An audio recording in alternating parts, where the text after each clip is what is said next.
Kamusta? Mabuti?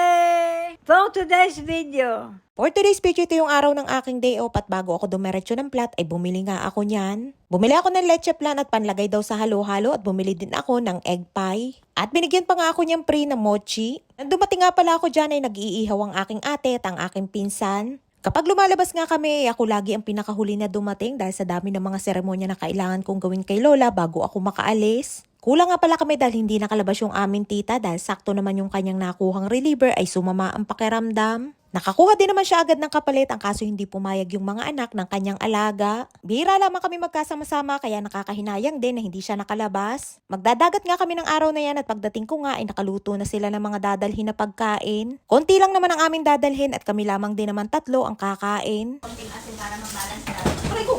Kahit nga kaming tatlo lamang, excited pa din kami at ito nga din ang unang beses na makakaligo ako sa dagat dito sa Israel. Dito sa Israel, hindi katulad sa ibang bansa na kaliwat kanan ang pwedeng puntahan at pasyalan kapag araw ng day off. Yung ibang mga caregivers kapag day off ay sumasama sila sa grupo ng mga nagtitrip. Pumupunta sa iba't ibang lugar tulad ng Jerusalem, Nazareth, Bethlehem, Dead Sea at kung saan-saan pang mga lugar. Pangarap ko nga ding makarating sa mga lugar na yan at sa tinagal-tagal ko na nga dito sa Israel ay mabibilang lamang ang mga lugar na aking napasyalan. Jerusalem, Haifa at Mount Hermon. Ang Mount Hermon kung saan umuulan ng yelo. Ay nga't gogora ng mga persons at kahit nga tatatlo-tatlo lamang ay sayang-saya pa din. Paano ko naman aray ating hindi mananaba?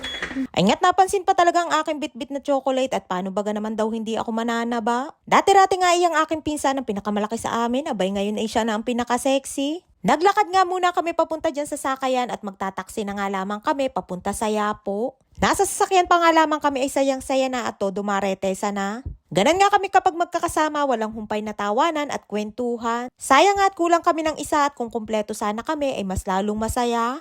Nakanataan pa po sa...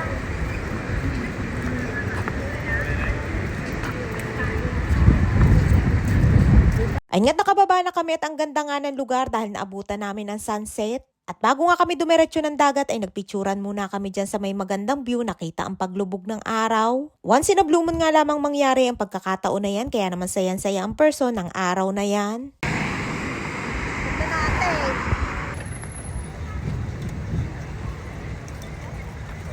Malayo-layo pa nga lamang kami ay kitang-kita na ang dami ng mga tao at libre nga lamang ang pumunta dyan. At pati nga yung upuan at umbrella ay wala yung bayad at ikaw na lamang ang bahalang humanap ng bakante na pwedeng mapwestuhan. Mag-aalas 8 na nga ng gabi ng mga oras na yan pero maliwanag pa din. Masarap tumambay dyan dahil presko ang hangin at tamang-tama din at hindi na mainit dahil palubog na ang araw. Habang busy sila sa paghahanap ng pwedeng ma-orderan ng pizza ay ako naman ay busy sa pagdukot ng leche plan sa may eco bag. Ay paano hindi ako tataba ay puro katakawan. At para madamay din sila ay di ating pagsusubuan.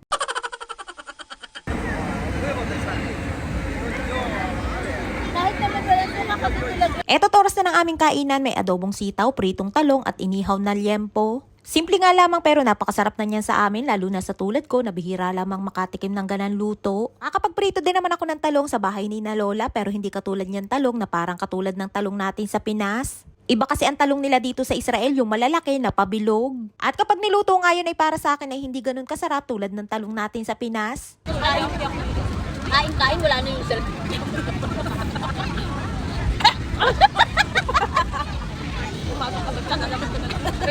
At dahil nga araw yan ng Biyernes, ang araw ng day off dito sa Israel ay madami din diyang mga Pilipino at yung iba ay dyan nagse-celebrate ng kanilang birthday. Nag-enjoy ka na, libre dagat pa at ang ganda pa ng view. Alam. Ayan na. Yala. Yan na. Baka matangay. Ano yung aso? Tawa dyan yung dalawa. Ano ba kayong aso? Ano yan? Baka sikyo. Sikyo? Ay nga tawang-tawa kami dun sa aso at nasilip din sa camera at kinuha ko na nga ang aking cellphone at baka matangay pa. Dito nga sa Israel ang mga aso ay mababait at kahit nga magpagala-gala ay hindi yan ang hahangkab. Pagkatapos ng kwentuhan at tawanan ay may inaabangan pa kami na i-deliver na pizza at ice cream. At dahil on the way na magdi-deliver ay papunta na kami niya ng aking pinsan sa tagpuan kung saan namin pipick upin yung aming order. Minsan nga lamang are kaya sulitin na ang isang araw na day off. Advance celebration na nga din namin yan para sa birthday niyang aking pinsan na si Mau. Todo smile nga ang person at sawa kasi makakakain na din ang matagal ko nang kinikrave na pizza. At eto nga't nang dumating kami din sa aming pwesto ay nilantakan na namin at baka matunaw na din ang ice cream. Ang sarap nga niyang ice cream, hindi masyadong matamis at dahil yogurt flavor ay may konting asim.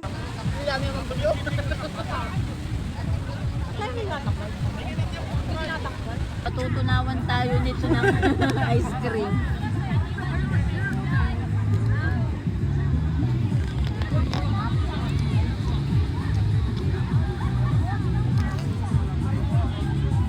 O di ba ang sarap tumambay habang may nginunguya, minsan lamang naman ito kaya sulitin na. At paniguradong matatagalan na ulit bago pa ulit kami makumpleto. Puro nga kami trabaho at bihira lamang ang ganang eksena kaya deserve namin na mag-enjoy ng araw na yan.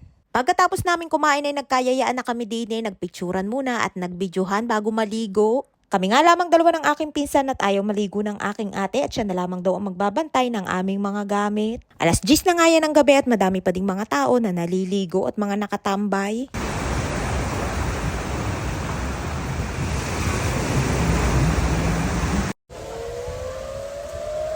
Ay nga't nasa kalagitnaan kami ng panliligo nang biglang nag-siren, hudyat na may paparating na pagsabog. Kaya dali-dali kami umahon ng aking pinsan at nang dumating kami dyan sa aming pwesto ay biglang nahawa ng mga upuan at mga nagsitakbuhan ang mga tao. Nang mag-siren nga yung una kong naisip si Lola dahil paniguradong hindi yun babangon sa kama para pumunta ng bomb shelter dahil iba ang nagbabantay sa kanya. At sa isip-isip ko na nga lamang ay sana ay natutulog si Lola ng mga oras na yan para hindi siya matakot. At nang matapos ang siren ay bumalik din agad kami sa panliligo, saglit nga lamang kami nagbabad at umuwi na din kami. Pauwi na nga din kami ng mga oras na yan at hindi na nga kami nagpalit ng damit at sa bahay na kami tuluyang maliligo.